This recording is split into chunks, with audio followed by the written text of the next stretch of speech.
No one came knocking at May Braddock's door anymore, especially not after sundown.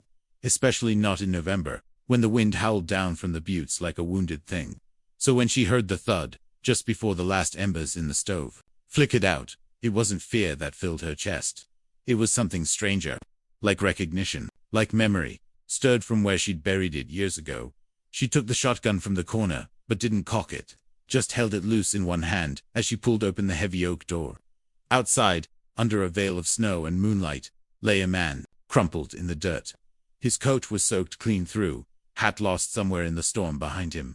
The smell of cheap whiskey clung to him like rot. And yet, as she leaned closer, something in her stilled.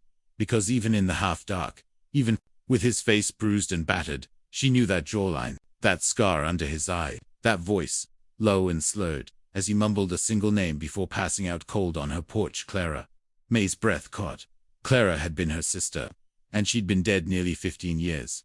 She dragged him. Inside it wasn't easy. He was tall, heavier than he looked, and she hadn't had help since her PA passed the winter before. But the wind was rising, and the wolves had gotten bold lately.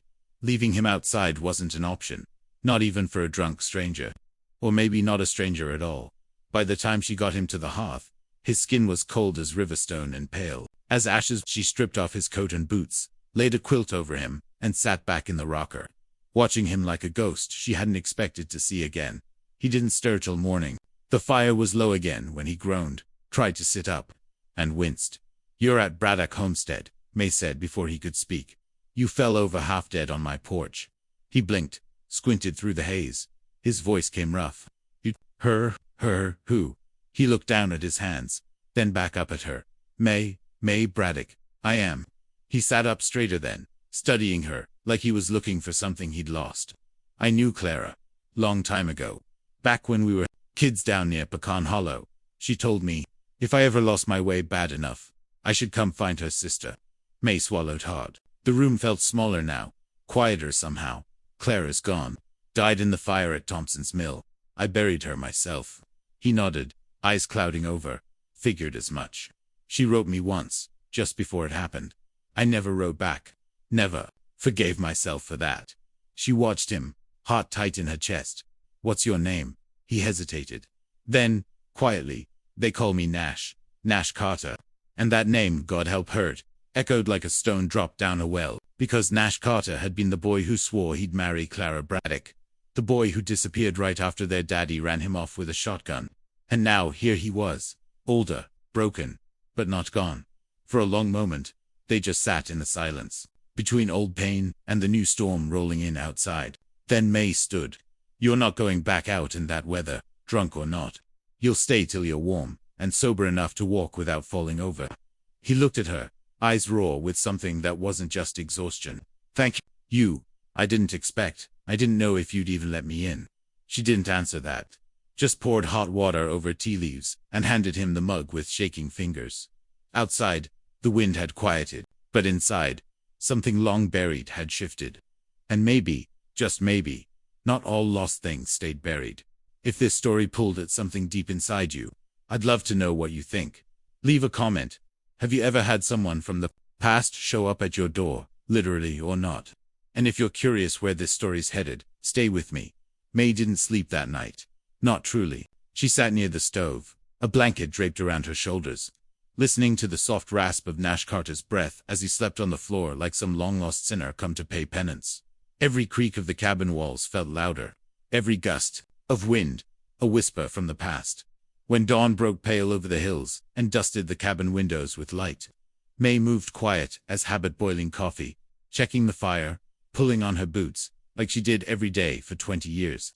But today wasn't like any other day, because there was a man in her home who shouldn't be here, a man who carried a name that belonged to her sister's first love, and maybe her last heartbreak. She stood at the table with a steaming mug in her hand when he stirred again, groaning and pushing himself up to sitting. His face looked clearer now, though rough like a man who'd seen too many hard roads and too little mercy. She didn't wait. "You're sober now, so talk." Nash blinked at her, rubbed his eyes like the morning light hurt. "Not much to tell that matters anymore. I'll decide what matters. Start at the beginning." He took the mug she set in front of him and stared down into it like it held more than coffee. His voice came slow, sanded down by guilt. Clara and I, when we were 16, used to sneak out behind the schoolhouse, past the creek. We thought we were clever. Thought no one knew. But your father did. And the day he caught us, he told me if I ever came near her again, he'd make sure I never walked straight. May remembered. Not the words her father hadn't shared much, but the tension in the house. Clara's silence at supper. The way she'd stopped singing. I left that night, Nash continued. Stole a horse and headed west. Figured I'd make something of myself. Come back one day and show him I was worth it. But time's a cruel thing. I got caught up in things. Cards. Drink. Some bounty work that went bad. And by the time I had the guts to ride back east, I got word Clara was gone. May sat down across from him. She waited for you. Longer than she should have. I know. His voice broke a little. I got the letter she sent weeks before the fire. Said she was working at the mill, and that she still thought of me. I should have come then. But I didn't. Silence stretched between them. Not sharp like anger, but deep like old grief. May didn't know what to say. She wanted to yell, or cry, or throw that coffee right at his chest. But she didn't do any of that. She just looked at him, really looked, and saw the same eyes her sister used to get lost in, only now, they were tired. Bruised by time. After a while, she spoke. Why now? Why come back at all? Nash leaned forward, elbows on knees. Because I saw a boy die last spring. 15, maybe 16. Shot over a deck of cards. And as I sat there holding his hand while he bled, he asked me if I had anyone waiting for me. I said no. And I realized I didn't have anyone left in the world who might even remember my name. Except you. May swallowed hard. The wind had picked up, again outside, brushing snow off the roof in soft thuds. She looked at Nash for a long time before speaking. Well, looks like I remember your name. That's a start. He gave a broken smile, small and unsure, but real. You always this forgiving? No, I'm this tired, but tired people still make soup. You hungry? He nodded. She stood, brushing past him toward the cupboard. You can eat. You can rest. But after that, you'll need to figure out what you're doing with whatever's left of your life. Because this ain't a ghost town, Mr. Carter, and I ain't here to raise the dead. He nodded slowly. Fair. That afternoon, they didn't speak much. May mended an old quilt by the window, while Nash helped her chop kindling outside, his movements slow but steady. There was something oddly peaceful about the rhythm of it, two people orbiting each other. Wary but not unkind. And that night, as they sat in quiet near the hearth, Nash finally asked, what was she like? Toward the end, May didn't answer right away. Her fingers stilled over her cup. She smiled less. But when she did, it meant more. She worked hard. Never complained. Kept your name in a little book under her pillow. He looked at the fire. For a long while after that, it was near midnight when May noticed it. Nash had fallen asleep again. This time on the old horsehair settee she hadn't used since her father passed. The fire was burning low, casting amber shadows along the wall. And as she reached to pull the quilt over him, his shirt shifted slightly. There, just beneath his collarbone, a twisted line of scar tissue caught the light pale against sun-worn skin. She paused. That scar hadn't been there before. Not when he'd left Pecan Hollow. She knew that much.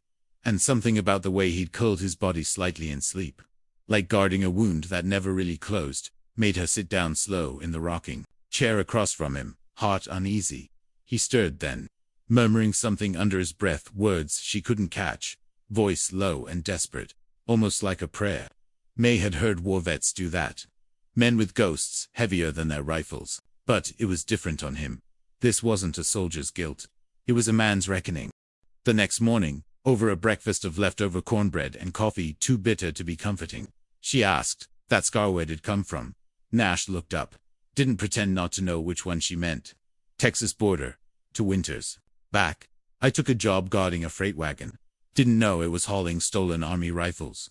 Got jumped by bandits and left in a ditch near May set her mug down. You almost die. Close enough to wish I had.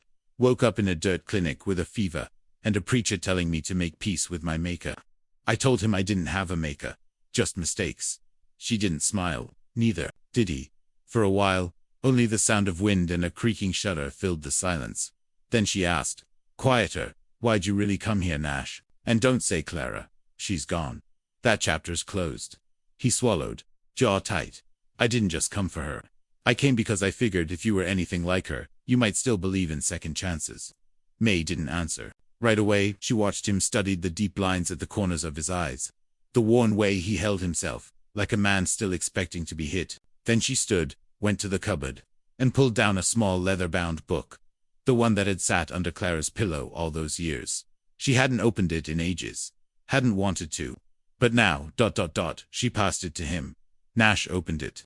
With trembling hands, inside were dried flowers, yellowed paper, and letters he'd written to Clara before leaving town.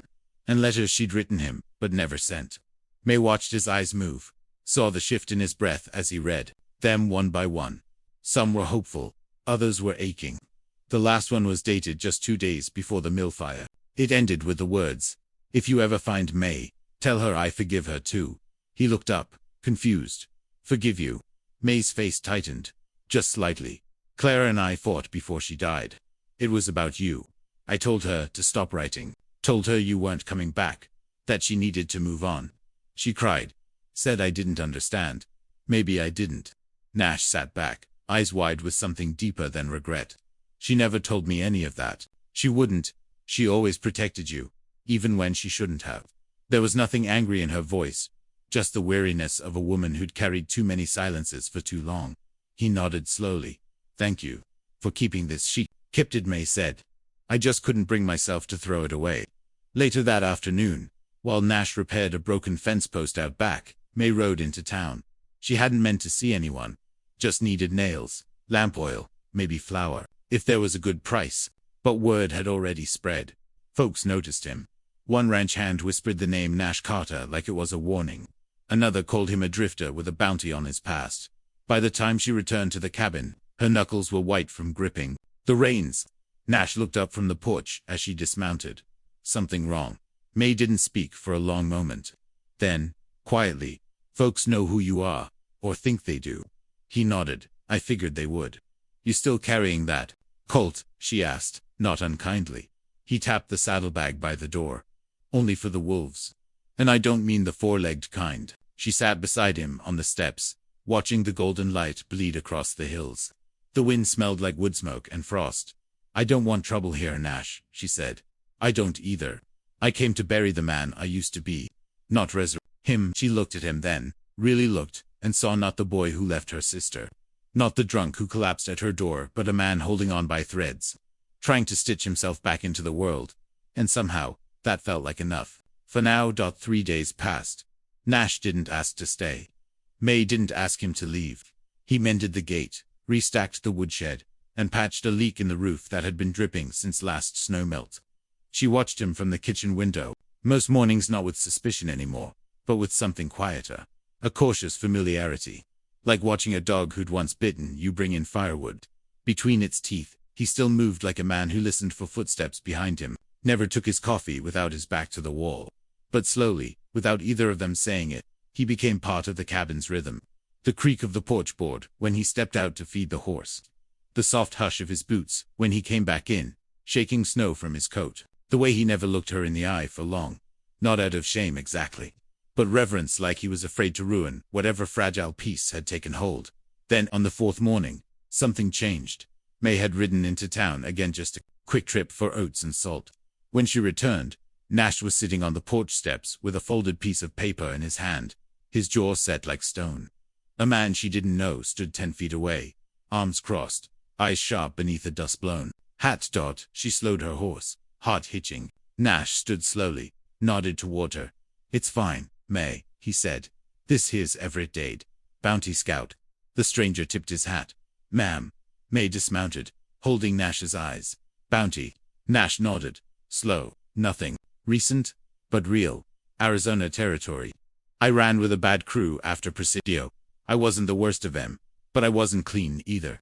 Everett unfolded the paper. It was worn and sun-faded, but she could make out the sketch of Nash's face.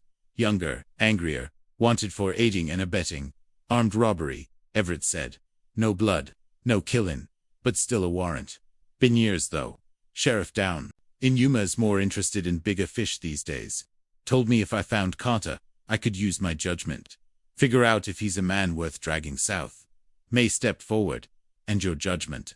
The Bounty Scout looked at her. "Looked, ma'am. I've seen men hide from the law in brothels, Mines, saloons, and worse. I ain't seen many fix a woman's fence and roof in a snowstorm, but I also ain't here to play preacher. Nash didn't flinch. If he wants to take me, let him. But Everett didn't move. I sat and watched him for a while. He finally said, "Before you rode up, man didn't touch a gun, didn't drink, just sat there, holding that old wanted poster like he hated every line of it." He turned to May. "You want him gone, say the word, otherwise, I'll pretend I didn't find him." May's throat felt tight. The cold bit at her fingertips, even with gloves on. She looked at Nash, and all she saw was a man ready to go, ready to pay the price. If that's what she needed from him. But she didn't. "He's staying," she said, voice steady. Everett nodded, crumpled the paper, and tossed it into the snow. "Then I'll be on my way." He mounted his horse, turned once more. Most men can't outrun who they were. But some, every once in a while, earn the chance to start again. Then he rode off, his silhouette swallowed by the white haze of the hills. Nash didn't speak for a long time after that. May didn't press. But when they were back inside and the kettle was on, he stood near the fire, staring into it like it owed him something. "I would have gone, you know," he said, "if that's what you wanted." "I know," she replied softly. He turned toward her. "Why didn't you?" She looked at him, really looked. "Because the man on that poster died a long time ago. I think you buried him. You just haven't had time to mark the grave." His shoulders dropped slightly. Not in defeat, in relief. That night, he carved firewood till well past sundown. She made rabbit stew, and didn't say a word when he came in with sawdust clinging to his sleeves, and a weight missing from his eyes. And when he sat beside her near the hearth, hands warm around the bowl she handed him, it wasn't forgiveness. Between them, it was something better. Winter deepened. The hills turned quiet, blanketed thick with snow that softened every sound and slowed every motion. The trails were near impassable now, and the town saw fewer visitors with each passing day. May's cabin, nestled against the base of Elk Ridge, felt farther from the world than ever. But oddly enough, she didn't mind the distance. Not this year. Nash stayed. Not because he asked, and not because she told him to. He simply became part of the cabin's breath. They spoke little most days. Chores filled the daylight hours, and evenings were quieter, still filled with the pop of firewood, the creak of old floorboards, the hiss of coffee on the stove. But silence didn't always mean distance. Sometimes, it was the most honest kind of company. One morning, after a windstorm that knocked half the shingles off the woodshed roof, May found Nash out back, hammer in hand, jaw clenched against the cold. "You could have waited for the sun to rise," she said, pulling her coat tighter. Nash gave a tired smile. "Storm made it worse than I thought. Didn't want the next one tearing the whole thing down." She stood beside him, watching his finger still bruised from a week-old splinter move with care and precision. He wasn't the same man who collapsed at her door. There was still weariness in him, yes, and shadows that hadn't yet burned off. But there was steadiness now, too, and something that looked a little like purpose. "You used to build things?" she asked. He nodded. "Before everything turned sideways. My old man was a cooper barrel maker. Had me sanding wood before I could spell my name. Wasn't bad at it either. Till I ran." She looked at the wall. He'd already patched clean lines. Sturdy hands. "You still aren't." He paused. Let the compliments settle in the air between them like the first snowflake of the morning. That afternoon, May took out Clara's old quilt. It had stayed in a cedar chest for years, too frayed to use, too full of memories to throw away. She laid it across the table and began stitching it back together, piece by piece. Nash watched her hands move the way she'd watched his. He asked, "You ever think about leaving here?" She didn't look up. "Used to. Before Pa died. Before Clara thought about Montana. Once. Big skies. Fresh start." "Why didn't you?" May's eyes stayed on the needle. "Because running didn't fix anything for Clara, or you. And because some places just know you too well to let you go." He nodded, eyes drifting to the fire. "You ever think you made the wrong choice? Staying?" She looked at him then. "Not lately." That night, while the snow fell in thick hushed blankets, Nash had a dream. May heard him from the rocker, soft murmurs, at first, then sharper. He shifted under the quilt, face twisted, breath uneven. She crossed the room, knelt beside him, and touched his shoulder gently. "Nash," she whispered, "it's all right." He woke with a gasp, eyes wild for a moment, like he wasn't sure where he was. Then he saw her, saw the firelight behind her, and the panic melted from his face. "Sorry," he muttered. "Thought I was somewhere else." She sat beside him on the floor. Where were you? He didn't answer at first. Then, that night, near Presidio, one of the men we rode with, Colby Fenn, got shot in the gut. We left him. He begged me to stay. I didn't. He was 22. May looked at him, eyes steady. You can't go back. I know, he whispered. But he still follows me, every night. She reached over, took the flask from where it lay near his boots, and held it out. Want it? She asked. He looked at it for a long time. Then shook his head. I think I'm done. She didn't say anything. Just stood, walked to the stove, and poured 2 mugs of strong, bitter coffee. When she returned, he was sitting upright, hands clasped, as though anchoring himself to the moment. She passed him a mug, then sat beside him again, and they sipped in silence, 2 souls wide awake in the stillness of night, with the wind whispering through the pine and the ghosts held just for now at bay. Some wounds you carry in your sleep. Some you mend in the quiet presence of someone who refuses to give up on you. Have you ever helped someone through a storm they never spoke of? Or maybe someone helped you through yours. Share your story, even if just a piece. And if May and Nash's journey is beginning to mirror something inside you, stay close. Their road is still unfolding. The first thaw came in early March, when the creek started to whisper again and the snow on the ridge turned soft underfoot. May had lived through 30 winters in that cabin, and she could always tell when the land was waking up. The air smelled different, like pine and damp dirt, and old promises loosening in the wind. That morning, while Nash split logs behind the shed, May swept the front room for the 3rd time that week. The boards creaked under her boots in their usual rhythm until one near the hearth gave a softer groan. She paused, pressed her heel into it. Loose dot, curious, she knelt, pried it up with the edge of the fire poker. Beneath the floorboard, wrapped in oilcloth and dust, was a small envelope. May stared for a long while before reaching in. Her breath caught when she saw the handwriting. It was Clara's, her sister's, looping cursive. Faded but sure, addressed simply. For May, if I'm gone. May sat slowly at the table, hands shaking as she unfolded the paper. The letter wasn't long, but it hit like a breath she hadn't known she'd been holding for years. May, if you find this, it means I didn't make it out. I know you always tried to protect me even when I hated you for it. And I know you never stopped thinking I was waiting on a ghost. But Nash wasn't a ghost to me.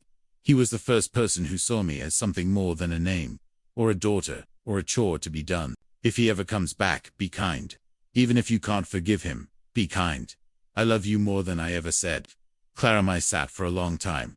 The letter opened in her hands, sunlight creeping slow across the wood. She could feel Clara in that room, not like a ghost, but like a warmth pressed against the edges of her memory. Nash came in just before noon, arms full of firewood. You all right? He asked, setting the logs down when he saw her face. She nodded, still staring at the letter. You need to see this, she said quietly. Sliding the paper across the table, Nash picked it up with gentle fingers, reading slow. When he reached the end, his jaw clenched, and he turned his face toward the window, like he needed to hide whatever broke loose inside him. I didn't deserve her, he said finally. No, May answered. You didn't.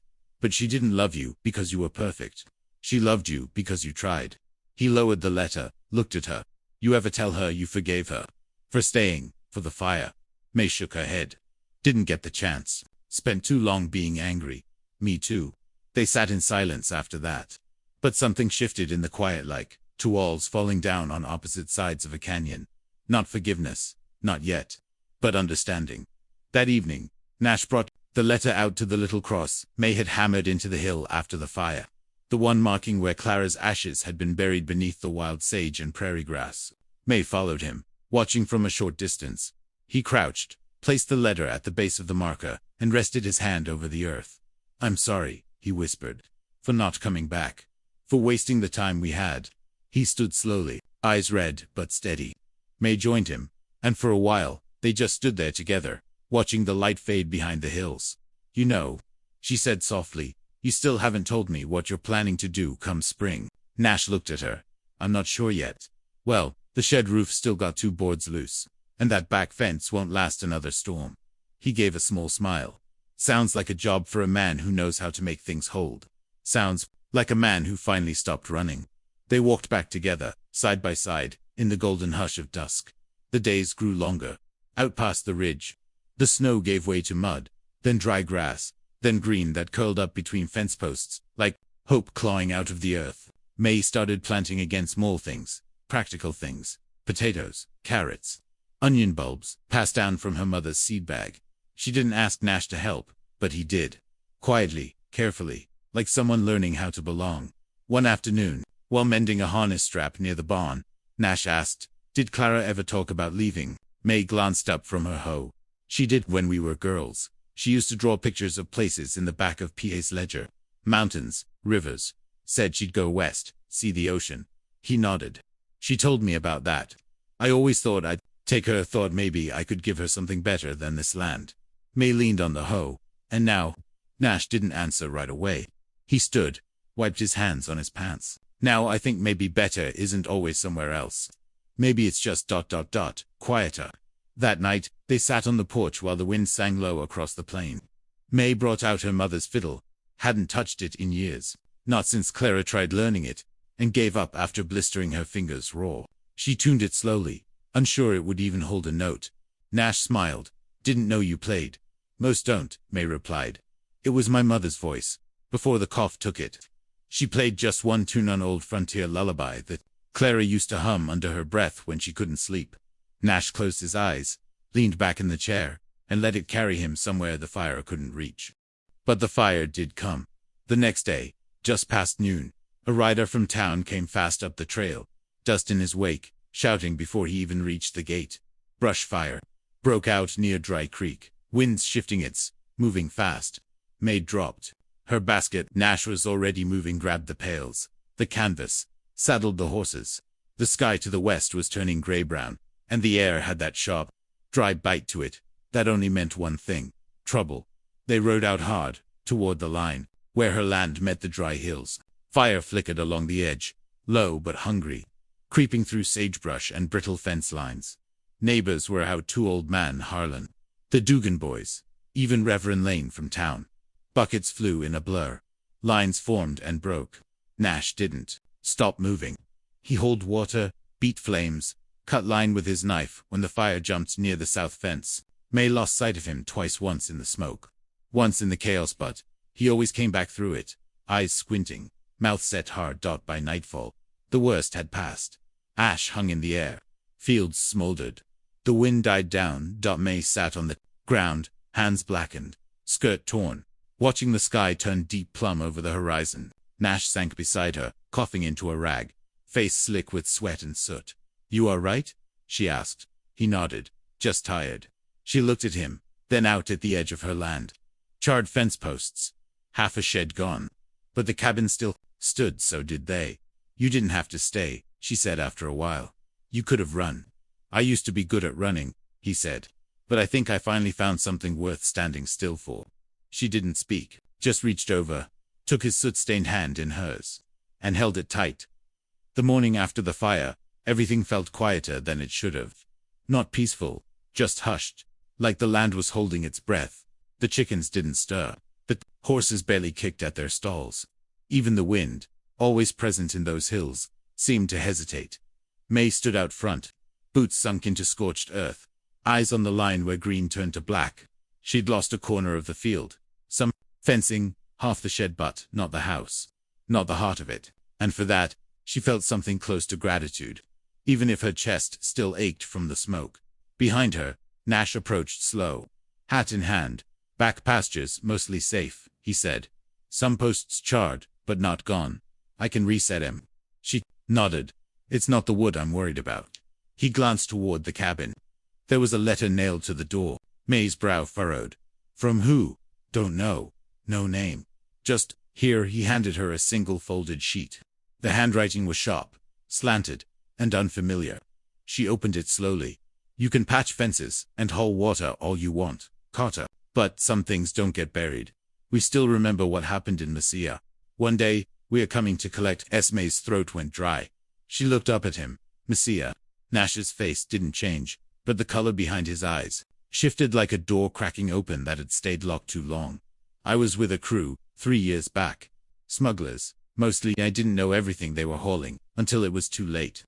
The night in Mesilla, they hit a mail coach. One man got shot. A girl 16 got caught in the crossfire. I didn't fire a shot, but I was there. I didn't stop them." He looked away, and that night changed everything. I ran. Took a bullet in the leg. 3 days later, in El Paso. That was the start of the scar you saw. The start of the drinking. Of disappearing. May held the letter tight, wind tugging at the corners. Why didn't you tell me? She asked, voice low. Because it's not the kind of thing you tell someone who's offering you a second chance. I figured if they were gonna come for me, they would. I just didn't think they'd come here. May stared at him hard, silent, and then something in her voice cracked. You brought that danger to my doorstep. I know, he said. And I'll leave if you want me to. But I swear to you, May, I haven't been that man for a long time. I didn't fire that gun. I didn't sign up for blood. She looked down at the ashes underfoot, then back at the cabin, smoke stained, but standing. Her voice was quiet. You said once you came here to bury the man you used to be. But men like the one who left Mesilla, they don't die just because. You stop saying their name. You have to face them. I know, he said again. And if these men come, I won't run. She studied him for a long moment, then nodded once. Then you stay. But we faced them together. That night, she lit a lantern and placed Clara's letter back beneath the floorboard. Not to forget, but to anchor it. A memory, safely tucked between wood and earth. So the future had space to breathe. As for Nash, he sat by the hearth, sharpening an old blade. Not out of fear, out of readiness. Out of the knowledge that the past doesn't burn clean, and May will. She was no stranger to storms. If they were coming, they'd be met together. They came just before sundown. May had known it would be that way. Men like that always preferred dusk. When light starts to slip and the world gets harder to read, she and Nash had spent the day readying what they could. Boards nailed across weak windows, rifles checked, oil lamp filled. But nothing about it felt like preparing for war. It felt quieter than that. Sadder, like tidying the house before a storm you can't outrun. The first rider crested the ridge slow, like a shadow stretching long, then another, then two more. For total, all silent. Not a single one spoke as they came down the trail, boots dragging dust. Faces half covered in black bandanas. One wore a red kerchief. Another had an eye patch. But all of them had the look of men who never forgave, only waited. May stood on the porch, shotgun resting easy in her hands. Nash was beside her, his coat open, no gun drawn yet. The man in front dismounted, slow and sure. The red kerchief. Carter, he said. Nash nodded. Done. May glanced sideways. You know him. Nash's jaw worked. He was there, Mesilla, one of the ones who didn't stop. Dunn tilted his head. Funny, I remember it was you who disappeared first. You left a girl bleeding in the road. So did you. Silence. May stepped forward, voice calm but cutting. This land's mine. You got business with him. You bring it to me. The man with the eye patch snorted. Look at that. Got yourself a guard dog, Carter. Nash still hadn't drawn. What do you want? Dunn. Closure, Dunn said. Justice. Maybe. For Colby. For Cora. For all the names you buried when you got clean. May raised the shotgun just enough. This ain't justice. This is pride, wearing a gun belt. Dunn's eyes flicked to her, hard and flat.